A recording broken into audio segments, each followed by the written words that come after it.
Good afternoon. It's Wednesday, the 27th of September 2017, a little bit after 1 o'clock. Apologies for those slight delay there. Welcome to UK Column News. I'm your host, Brian Gerrish. With me in the studio, Mike Robinson. And of course, we're joined today by Alex Thomson, Eastern Approaches, and Alex reporting from the Netherlands. But we're starting overseas. Afghanistan, and Jens Stoltenberg and James Mattis arrived in Kabul this morning to the sound of rockets landing at the international airport. Initially, there were no claims for responsibility for this, but then the Taliban claimed that Mattis was the target and that they had done it. Shortly after that, Islamic State said that they had fired rockets at the airport. So apparently everybody is firing rockets at the airport in Kabul today. Well, they were there. NATO and Afghanistan. Jens Stoltenberg gave a keynote presentation with General Mattis. He renewed his commitment to bringing peace and stability to Afghanistan, and that was represented by his welcome at the airport this morning. He said, that half of the troops that are there from foreign lands are US troops. The rest are from the European Union and other NATO members. He said that, there's still too much violence, still too much corruption in Afghanistan, but not enough drugs. He didn't say that, of course. But what was spectacular about every statement that has been made about Afghanistan in the last 2 days has not used the D word. We're not allowed to use the D word. Drugs, Afghanistan, this is not the problem. And that was highlighted yesterday by Jonathan Allen, who's the Deputy Permanent Representative to the United Nations, who was making comment in the United Nations about bringing extra stability to Afghanistan. And he said, as has been made clear, we simply cannot afford to lose sight of Afghanistan. Despite years of progress, Afghanistan continues to face tough security and development challenges, and the human cost after years of fighting, years of violence, only continues to grow. So our work is not done. He said the US and the UK are close partners in Afghanistan, so we welcome the US's long-term commitment to the people and government there, despite the challenges which we've heard a lot about today. This was in the United Nations yesterday. We agree that it is important that we continue to provide support in these issues such as security, development and governance. This is crucial to building a stable Afghan state and reducing the terrorist threat to us all. It's in all our interests that Afghanistan becomes safer and more prosperous. That's why we announced our own troop increase back in June and confirmed development support of up to $1 billion in 2020. So the UK government pumping $1 billion into Afghanistan. We're sending more troops. I think we have about 1,000 troops there at the moment. They're there to apparently train the local security forces and how to deal with the Taliban and ISIS. They were doing a fantastic job of that this morning. But of course, as I say, nobody mentioning this image from the 2017 World Drugs Report. The green dots are where the most drug production is taking place, and most drug production remains in the areas that historically have been controlled, at least since the turn of the century, have been controlled by the British, because it's drugs trade, City of London business, really. And so Helmand province and the provinces around Helmand, the centre of the drugs trade, still in Afghanistan. I don't believe for 1 second that any of these people are the slightest bit interested, Brian, in stability, security, peace for Afghanistan. They're only interested in those green dots. Well, we've got I'll say the possibility that they're interested in those green dots, keep the drugs flowing. But of course, the other thing that's happening here is that we've got this big bogeyman of international terrorism. The American troops are in there, the British troops are in, European. I think it's a total of 39 countries have got troops in Afghanistan. So this is helping to create the world military fighting a created threat. And somebody in the chat box has said, well, of course, if they want to bring peace to Afghanistan, they should simply get the troops out and let the country go back to ruling itself. Unlikely that's going to happen. Alex, let's bring you in at this point. Any thoughts? I think the Germans, Mike, are the first major contributors to the mission. It's really the successor to ISAF, isn't it? The 15, 17-year continuation. The Germans are the first major contributors, both financially and in terms of manpower, to ask themselves, as Björn Höcke did of Alternative für Deutschland before the election, why are we there? And you saw the subtitles if you watched my recent appearance where we showed you this. He said they're there ultimately for Uncle Sam. In German, he said Big Brother. But of course, he means Uncle Sam. German politicians won't openly mention America or Israel when they're talking about these things, but we know who they're talking about. I've seen this evidence of this myself. I have to watch my wording, but when I was still on the inside, it did surprise me how jolly quickly, after a raid by the Afghan National Army, supported by, shall we say, the sharp end of the West, just a few hours later, the drug-producing stations in Helmand province, Kandahar and so on, were cooking again, producing their drugs, their refined heroin for export. I remember a time just after 9/11 when the Russians, and this is openly acknowledged, were still in the lead in producing the heroin traffic. There was all kinds of songs and dances from NATO about how these Russian troop transports going out to Turkmenistan and Moscow were exfiltrating heroin. All of a sudden, we took over. That's, shall we say, peacekeeping business in Afghanistan. And NATO's been remarkably quiet since about the heroin trade. Absolutely, not just NATO, but governments as well. As I say, drugs not mentioned once in any of the press statements or any of the press releases or any of the United Nations statements. Okay, let's come on to back to the UK then. And Alex, this is from the Daily Post. It's come from a couple of weeks ago. We've tried to get this in over the last couple of weeks and haven't managed. But I think it's worth covering. So justice system in Wales to be reviewed to suit Welsh needs. And your point here is that the English or the British common law is not common anymore. Correct. The thing for foreign viewers to realise, or perhaps some of our British ones as well, is that the common law is as much Welsh, if not more Welsh, than it is English. I talked about this at Winchester last year. It was the Brythonic Celts, the early Welsh, who codified the common law or formulated it. And Wales has, to this day, seen the most determined action in the British Isles, with the possible exception of the Republic of Ireland.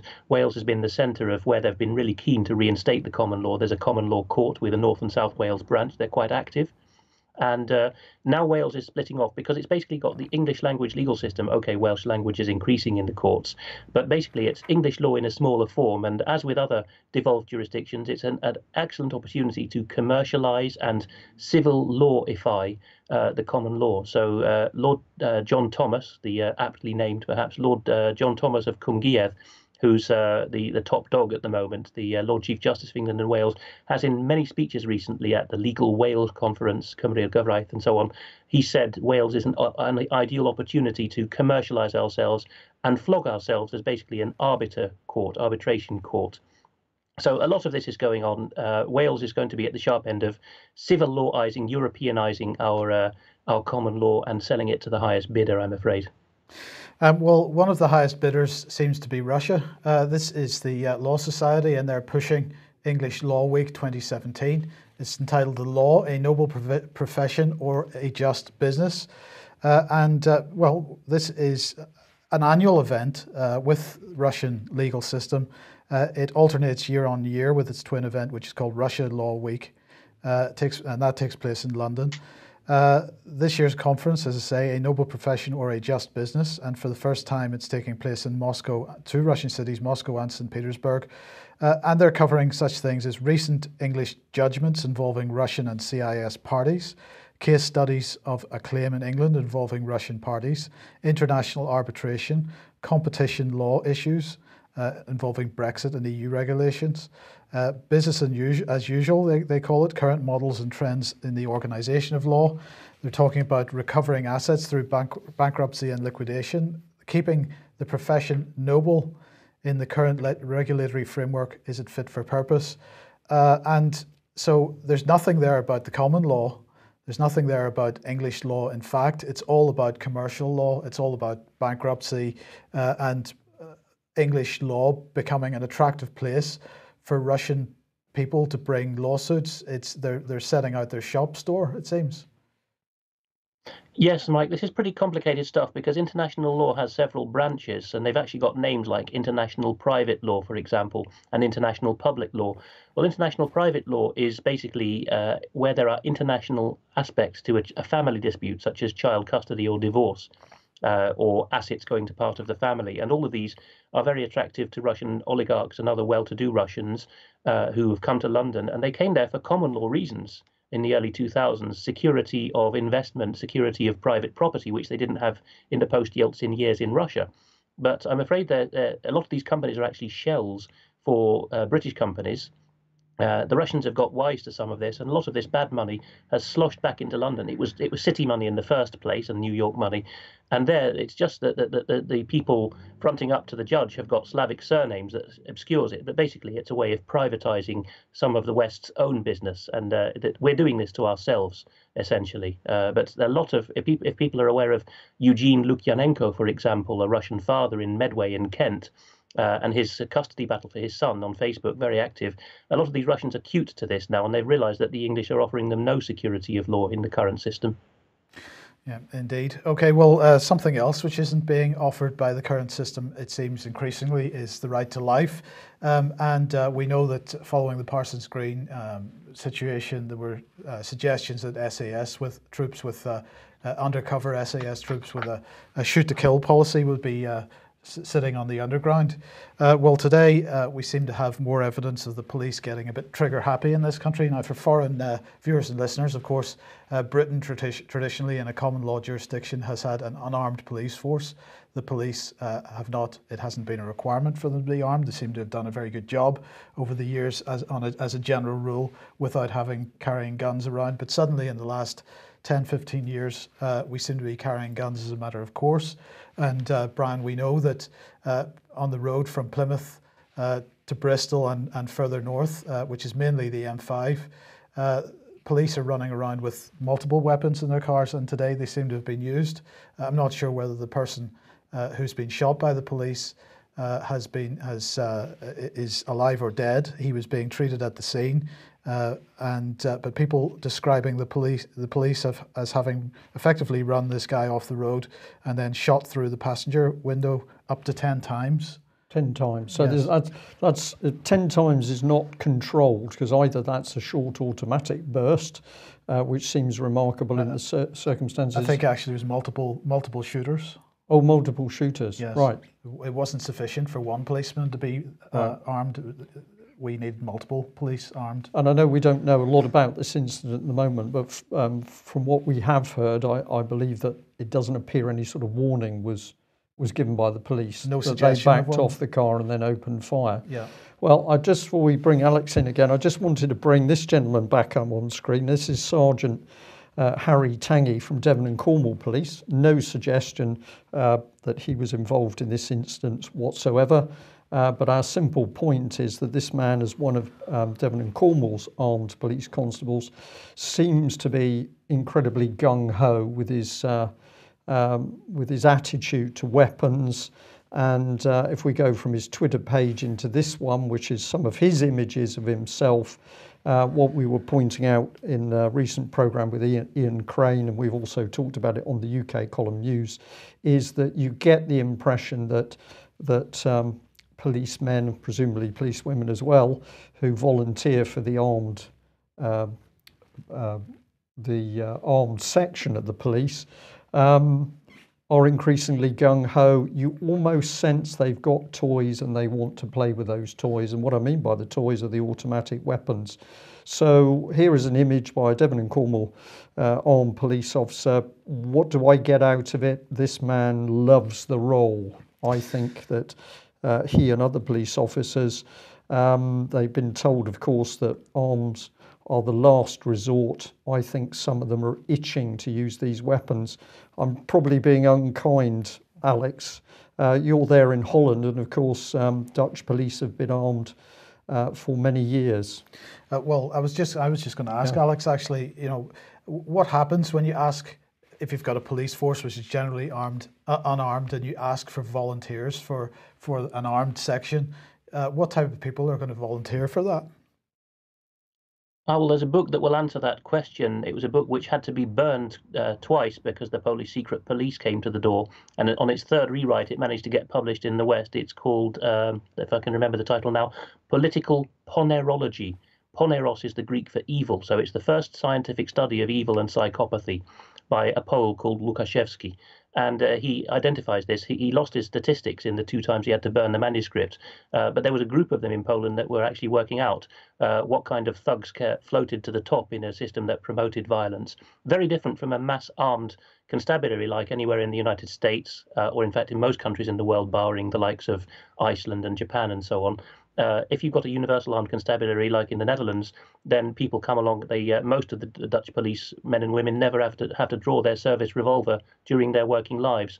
But all of a sudden, with Police Scotland, and I think down in Devon and Cornwall, you're also one of these leading cutting-edge forces now for arming. They seem to go straight up to Heckler and Koch G7s and G8s and so on. Same with some of the American highway patrols pointing AR-15s. You don't get on the European continent, not even in wild countries like Russia.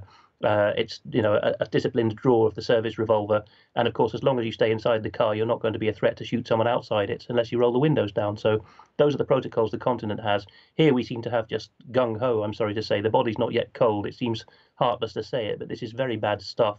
And I think that the kernel of violence that's in Devon and Cornwall police seems to be spreading, because along with this heart of the southwest plan you have for Devon and Somerset, there does seem to be a move now for Devon and Cornwall to merge with Dorset police, doesn't there? Oh, that is absolutely correct. So we're seeing the creation of regionalised police forces. And of course, many people would say, well, that was planned many years ago, as UK was carved into the EU regions.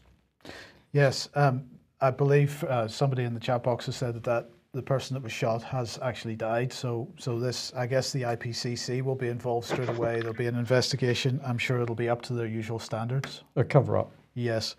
Now, as we know, the Interpol General Assembly is going on at the moment in China. Interpol now has 192 member countries because the General Assembly has voted to admit the state of Palestine and the Solomon Islands as 2 new member countries. So each application was approved by more than 2/3 majority vote at Interpol's General Assembly. So that's good news. There's the press release. The resolution introduces guidelines and procedures to achieve transparency, consistency and clarity, and assist countries in preparing their requests for membership. A requesting country will also need to confirm that it meets conditions for statehood and that it is studied, understood and will abide by Interpol's constitution. So is this, Alex, just briefly, is this another recognition by an international body that Palestine is actually a state? Oh, there's been a whole spate of that recently. Palestine is kind of over the crest now. Kosovo is still sort of trying to trail up the rankings of international recognitions, Abkhazia and South Ossetia down below. But they triggered each other. Putin did say that, if you recognize Kosovo in the west, we'll recognize Abkhazia in the east. Palestine's gone beyond that. Russia's recognized it since '88, if I'm not mistaken. And they do seem to have got the EU and UK level recognition now as well. Can I just come in there briefly, Mike? I couldn't remember off the top of my head, so I've just done a little research, and 195 countries in the world. So we've now got a unified worldwide police force under Interpol arrangements. This is absolutely what they were hoping to achieve, is global policing governance. Yeah. So we can see the military drive towards the worldwide military forces on joint operations. The police are very nearly there. Yes, and in fact, Interpol needs to be watched quite closely because they have, I can't remember exactly the term for it, it involves the word red, I can't remember it off the top of my head, but they have a similar type of instrument to the European arrest warrant. Now, at this point in time, its equivalent is not a binding document. So if a country sends a request to Interpol for somebody to be intercepted that's in a foreign land, it's not a binding thing at this point in time, but that's got to be something that's on the cards. Yes. Right, Edward Heath again. This is the Foia Center. This is the Freedom of Information Act Center, the Foia Center. Apparently this organization set up 10 years ago or so. It is an organization which makes freedom of information requests on behalf of other media organisations and so on. And this article here, Edward Heath, police delayed Conifer report to avoid overshadowing Tory conference, is by Mark Watts, who used to write for, or in fact was editor-in-chief for Exaro, the now defunct media organisation that was mainly focusing on child abuse issues. And what he's saying here is that police, Mike Veal and Wiltshire Police, delayed publishing a report into their investigation of Edward Heath over child sexual abuse in order to avoid what he describes as overshadowing the Conservative Party conference. So they've now decided they're going to publish this report on the 5th of October, which I think is the day after the conference finishes. So what are your thoughts on that? Well, I think Mike Veal in an incredibly difficult position because, of course, the establishment has been out to get him from the start. Anecdotal evidence at least says that even the Attorney General took the trouble to speak to him and, inverted commas, warn him off. We've seen people raising or causing trouble in the House of Lords, asking why he's doing this investigation, and we've had the whole series of hit articles in the Telegraph and the Times and the Guardian over recent months. So they're out to get Mike Veal, which is surprising because if Ted Heath is totally innocent, I don't know what they're worried about. But think of it from Mike Veal's point of view. If he produces his report before the conference, they say, you've just produced this report in order to attack the Tory party, in order to make a political statement. So I personally think he had to leave it till after the Tory conference so that he could not be accused of trying to spin what was going to happen at that conference. It's clear that from this article, at least, that what Mike Veal has is pretty significant. A number of people commenting to the journalist here. One source saying, "I've seen successful prosecutions on a lot less than Mike Veal has already got." On this issue now, of course, Edward Heath dead, so he can't be prosecuted. But there must be other people associated with this as well. I have heard there are other people implicated in this already, and it's not surprising. But in this particular article, Mike, it does say it's understood that there are more than 30 witnesses. This is credible witnesses. So it's not just that we've got one or two people. The police have been into this long enough. And if this article is to be believed, we're talking circa 30 different people. So there is more here. I think the panic and the articles we're seeing in the national press, Sunday Times particularly unpleasant on this because, of course, they attempted to smear Mike Veal using all of the good work of Robert Greene. They're very frightened people. Yes. And Alex, tomorrow Wilfred Wong is on Blog Talk Radio. I just wanted to plug this to viewers. The link's down below, but you can also find it easily enough by searching for Wilfred Wong Andy Peacher or Wilfred Wong Blog Talk Radio. But he's due to be on tomorrow 5 p.m. British time, and this should be quite a revelation because Wilfred is, I'm sure you'll agree, if you've seen him, and he's been on UK Column before, probably the expert now on satanic ritual abuse in its British context and particularly in its Scottish context. Okay. Alex, let's move back across onto the continent and a Flemish rally. What's going on here? What you're seeing on screen is from Red Ice TV, and if you go to their YouTube and sort the videos by latest, you will see the reportage we have on screen here and also the separate speeches that we're going to refer to. Now, this developed out of a pilgrimage called the IJzer Bedevaart. Now, IJzer is the name of a river near Ypres, which saw some of the heaviest fighting in the First World War. And this was the centennial edition because it commemorates a 1917 event where two of the proto-Flemish nationalists in the Belgian soldiery died in each other's arms in the field where they have the commemoration. And so as a result, the pilgrimage that was developed every year had a Roman Catholic mass to open it. And it became a restatement of the Flemish soldiers' demands of 1917, which was autonomy, the peace of God, and no war again. A very worthy thing. But as a result of being, should we say, infiltrated by people with other organizational aims, part of them split off and formed this current organization, the IJzer Waken, which preserves the original aims of Flemish independence. And they're very realistic about the EU, and you'll see about a number of financial aspects as well. So here is some reportage used by permission from Red Ice TV's coverage. This is 3¼ minutes of very interesting talk with, first of all, a youth organizer and then a priest, Father Eric Jakeman. We want, of course, to be Flemish nationalists, but we don't want the children already to have a label of a political party on them. These young people are coming together and they're forming bonds for life who work together, the entire organization, for life.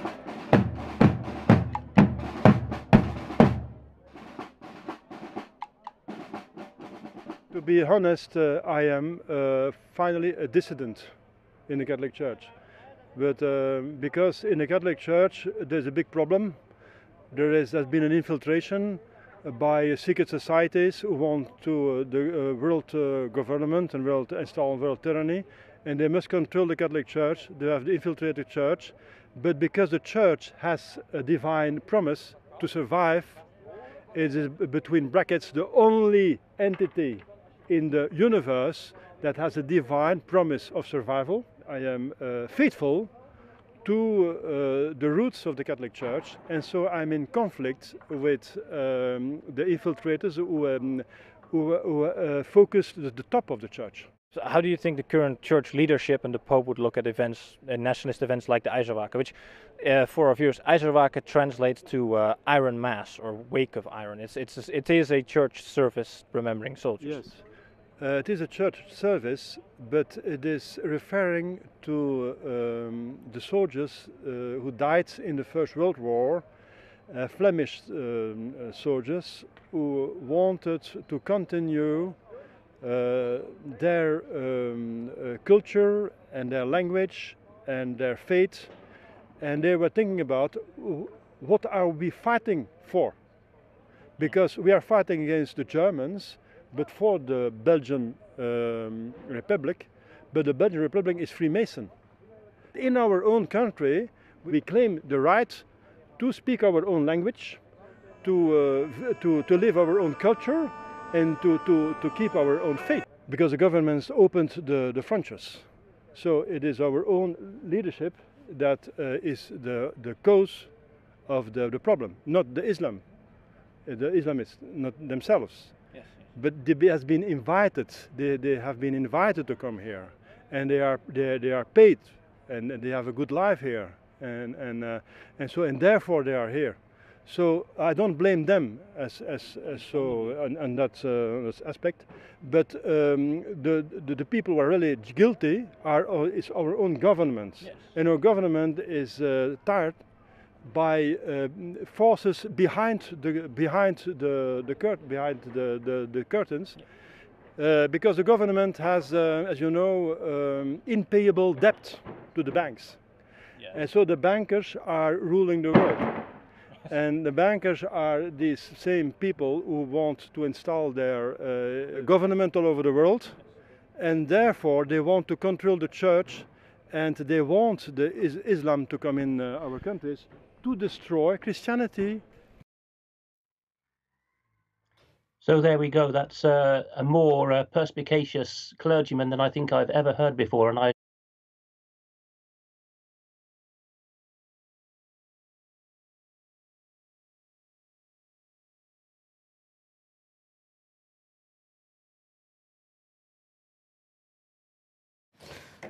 Alex, an amazing discussion, amazing interview with those people. Let me bring in this gentleman before we go into this a bit more. This is Jon van Malderen, former chairman of Pro Flandria. I've just taken some screenshots of what he actually said with the translation, but as it is, Flanders has denigrated into Belgium's intravenous drip, a bruise on the face of Europe. He goes on, that is why it's our solemn duty in this hour of need to emulate the example set with the States General of the Netherlands in their 1581 Act of Abjuration. And he goes on, by revoking our confidence in this country and its ruler, Flanders forsakes you, you king, who have never cared a whit for Flanders, no more than your forefathers ever did. This is very strong stuff of people starting to actually put the spotlight on who has caused the circumstance. And I'm going to say, coming back to the priest speaking there when he said it's our governments that have caused the problem, I did on two occasions actually. I was invited to speak at a BNP meeting. It was up in the Midlands. One of the key issues was immigration, and I simply asked that audience, how did the people get here? Did they fight their way ashore? One gentleman said, we let them in. I teased him by saying, what, you let them in?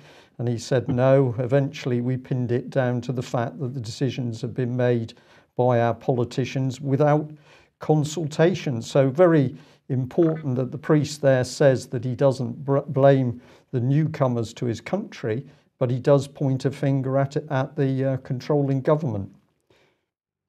Yes, and if people go to the Red Ice TV channel on YouTube and look for this coverage, which is the 13-minute highlights in English, they will hear a third segment from Father Eric Jacomin at the end, where he says, I want real multiculturalism, which is where we all respect each other's cultures and stay in our own countries. He says, well, the question is put to him, is the kind of multiculturalism we now have an affront to God? And he said, yes, of course, it was never God's will. So there's no racism in this man. He's quite clear about this. And I think one of the things I would say about this is Britain is in a better position, however bad it might seem, because we have our common law. So we can meet in forums like the British Constitution Group, and whether people have got any religious traditions or none, we still have the common law on which around which to regroup and to hold our rulers to account. Over here on the continent, we only have Napoleonic civil law. So you get this brittleness. When people think that they've been flooded by Muslims, they very quickly become ethno-nationalist and religiously bigoted. And this is, I would say, men like Father Jacomin are trying to hold back the dam of bloodshed, which is otherwise, I think, surely coming to a large swathe of continental Europe. I'm less sure about Britain, and saying, hold your fire, don't attack the Muslims, they were invited here. And so I think this is an extremely important thing to do, and a thing to bear in mind. As for Jan van Malderen's speech, which is also near the top of the queue on Red Ice, you will hear just how angry he is in the last couple of minutes of his speech when he's shouting at King Philippe. Bear in mind that King Philippe is a Saxe-Coburg. There's two branches of the Saxe-Coburgs. The cadet branch is in Belgium. The main branch, of course, is the British monarchy. And together, according to many Belgian analysts, an increasing number of British ones like Nick Colostrom, they actually engineered both wars against Germany and the mass immigration at present. People are becoming aware of that. Okay, thank you for that analysis. I'm just going to drop this one in very quickly because I think it's an important one. This is the Mail. Other papers picked up on it that in the States, supporters of American football teams have been burning the team's jerseys because team members have not been standing up while the American national anthem has been played. Why are they not standing up during the anthem? Because they're protesting against Trump, or they're protesting against black men in particular being shot by the police in America. But what we're really seeing is politicization of sport. And what is it doing? It's helping to inflame this nationalistic sense. So we've got trouble in America as well. You're describing what's happening in Flanders. What we've got to do, I think, as responsible media, is help people see through what is being done to create this situation. And of course, we've got to be helping people see what they can do to stop it. Truth is an important part of that, I think. Absolutely. Right. Well, the priest speaking about the financial system and the banks, let's just have a quick look at them here, because what are they up to? Well, if you remember, the 2007-2008 banking collapse was created or caused or sparked off perhaps by the so-called CDOs, collateralized debt obligations. And of course, following that crash, these things were supposed to be really wiped off or taken off the markets and so on. But in fact, Citigroup has revived the idea of collateralized debt obligations. They're now calling them synthetic collateralized debt obligations. They claim that they're fundamentally different from those sold before the 2008 crisis. And they say that they have these synthetic CDOs structured in such a way that no one loses. Brian, is that possible? I think it's a fundamental part of the financial system that somebody has to lose, because otherwise nobody can gain. As long as it's not in their club, of course. Absolutely. They prefer people to lose who are outside the club. Absolutely. So Citibank straight, back into other banks like BNP Paribas, a whole bunch of other banks wanting to get on this bandwagon. They're just wanting to blow up this bubble once again. And then Bloomberg here saying banking rules have improved, just not enough. This is by columnist, former Financial Times columnist, Fernando Giuliano, and he's saying that there is a terrifying prospect of a collapse of the transatlantic financial system. So this is more recognition in the mainstream press from senior commentators and senior bankers that the financial system on its or at least getting to the point of getting to the brink as it was just prior to 2008. Many economists, he says, fear the financial system remains exceedingly vulnerable to shocks, and he singles out three areas. Bank capital levels. Of course, the Bank of England, as we reported yesterday, the day before, they're quite happy with bank capital levels, but now not only the Adam Smith Institute, but another commentator coming out and saying bank capital levels not anywhere close to being enough to cover the amount of leveraged debt held by the banks. The use of risk weights to cover the situation, and the fact that commercial and investment banking has not been split. So here we are, another person saying, why have we not carried out a full Glass-Steagall style split of the banks? The Bank of England, a day or two ago or a week ago, published a new article on their educational website explaining the rules of the ring fence that was brought in Britain following the 2008 crash. And this ring fence is supposed to separate investment and commercial banking activities. It has done nothing of the sort. It will do nothing of the sort. But they claim that it does. But another commentator asking why this hasn't been done properly yet.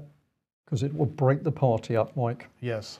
Well, let's get on to Brexit, of course. Brexit, as the UK column says, is Brexit light, which is Brexit without the exit.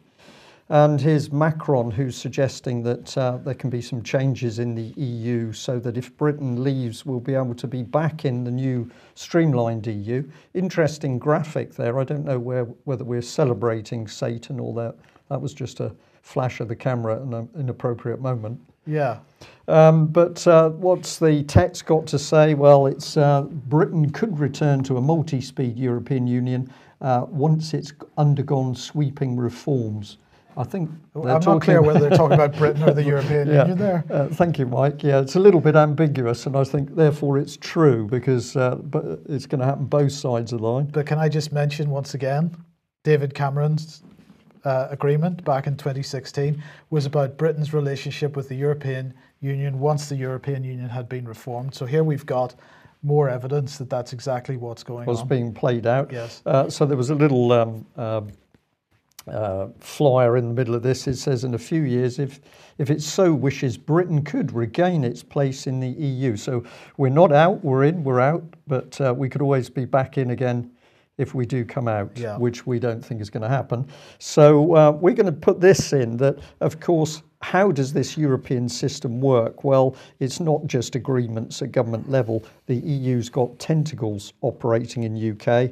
And I'm going to say a big thank you to Gary from Huddersfield, who sent me a very interesting letter. He'd been out having a look around, noticed some interesting banners. This is one of them, Full Steam Ahead European Researchers Night, and that was a big banner obviously on the British Rail building there.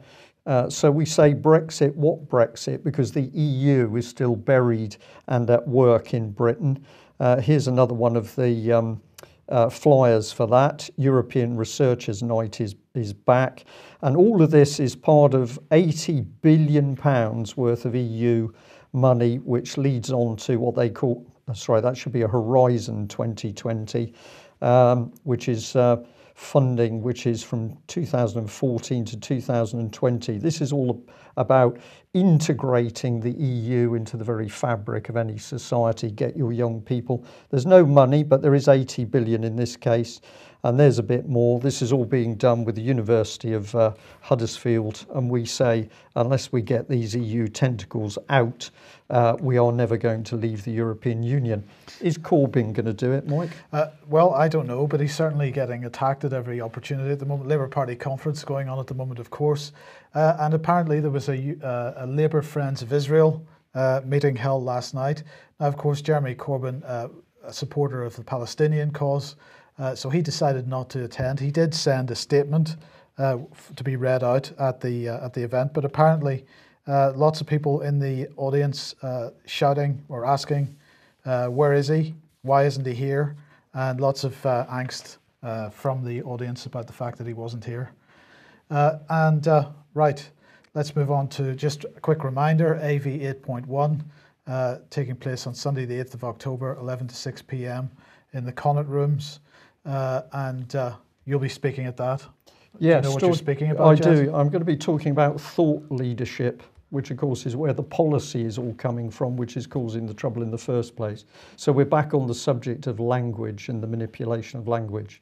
Okay, and a reminder of Frimstop Wars event, Media on Trial, headlined by John Pilger. Details are on Eventbrite. That's on Thursday, the 19th of October. Get onto Eventbrite, get your tickets, and get along to that.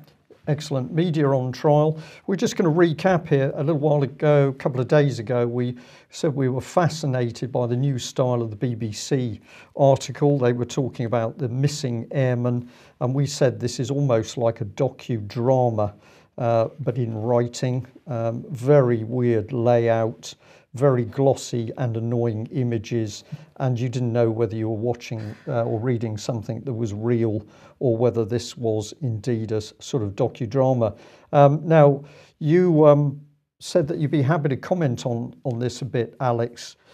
Mike has picked up another one of these. I don't know whether you want to do that first. You might as well, Mike. We'll do this first because this is about Raqqa. The city fit for no one is the title, and inside the ruined capital of Islamic State group. It's almost like a celebration of what's happened. If you go down, it's a very long article. I'm not going to show it, but what I wanted to highlight, Brian, was the organisation who is providing this facility, because the BBC has produced the text, and obviously they've located the images or taken the images themselves, BBC staff. But the platform that's being used is this, and it's all about. It's called. Sorry, I do apologise. I can't. Shorthand. Thank you. I went out of my head. Beautifully simple storytelling. So there you go. It's all about moving images and high quality graphics and high quality images. This is a platform which undoubtedly costs a fortune because they don't publish any kind of prices on the website. If you want to find out how much it costs to use this platform, you've got to apply. And these are the types of organizations that are using that as the basis of their storytelling on their websites. Storytelling. We've gone from news and reporting to storytelling. Absolutely. So we've got the BBC there with the body on the moor. So there's a whole range of BBC articles using this format. The Telegraph are using it, Business Insider, all the big media companies starting to look at this long form journalism and this particular style of presentation. Now, it can be impactful. There's no question about that. It can be, but my concern, Alex, with this is as we discussed the last time we talked about this, the sort of merging or the blurring of the lines between real fact put into context and sort of docudrama with some fiction being brought in to sort of spice the thing up a little bit. Yes, Mike, I'm feeling a bit triumphant here because I think I put in the chat room when you first featured this that this was the art of storytelling, and here's the actual word being sold. Now, the reason I know this is because the Dutch are always a bit more explicit about their techniques than other countries are. And as a translator, I've come across a number of Dutch brands saying we use storytelling as our way to oversell our hyped product. For example, a plant or a particular dish in a restaurant. If you put a little inset box in a nice font, the Dutch are very susceptible to this, saying the story behind this product. It all began when Granny Smith, etc. Then people will pay a 50% premium on it. And this is the same with news. You see, the marketing aspect has come in, the Edward Bernays stuff. People will be sold a pup if you weave an elaborate story around it. So serious journalists, even 10 years ago, wouldn't be seen dead saying we are involved in storytelling. But this is, the pitch to what things to which things have reached now. And as regards the Corrie McKeag hatchet job at great length, which Brian brought on, my thoughts were that there was some code in here to imply that Mr. McKeag was feckless and really deserved what was coming to him. Sorry to say, but that's the presentation I got. And I got that from the particularly juvenile clip of him, which was embedded, which I think his wife or girlfriend shot with a mobile phone, which was him sitting in a deck chair, miming along to a Disney song. It made him look fey, childish, and almost suggested that he and his girlfriend were children having children, to borrow a line from, I think, Theodore Dalrymple. So he got what was coming to him is one of the nasty implications here. Again, it's subliminal. Another, perhaps, dog whistle that only Scots would understand is by presenting them as Irish Catholics from a broken family in the east of Scotland, which is sort of out of their own environment, which is the west of Scotland. It's almost suggesting that these were like, bottom of society dregs hardly managing to cope. So there's several dog whistles in here. And particularly the cute photographs of him, which were embedded, sort of implied that he was just sorry to say, but a Satanist's dream sacrifice is the strong overtone I got, that he may even have been cultivated from a young age for very much this purpose. He went down from the east of Scotland to the east of England, and there is a particular problem throughout our east coast, from Caithness right down to Kent, with a lot of this embedded Satanism. I'm afraid it goes right back to the Norse settlement. It's a very hidden current in our history, but it's there. Some of the worst stuff that happens in the most isolated places and the worst depravity is in the east of England and the east of Scotland. And I think Corrie McKeag is almost a textbook case of how these elements come together. Right, okay. Alex, thank you very much for that analysis. Of course, missing persons we've covered, and we're going to keep covering until we discover what the true statistics are for UK.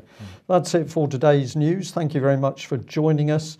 Thank you to our viewers and listeners. And again, if you're not a subscriber of UK Column and you like what we do, please subscribe and give us that financial support we need to keep producing news. Thanks for joining us. Bye-bye. Bye.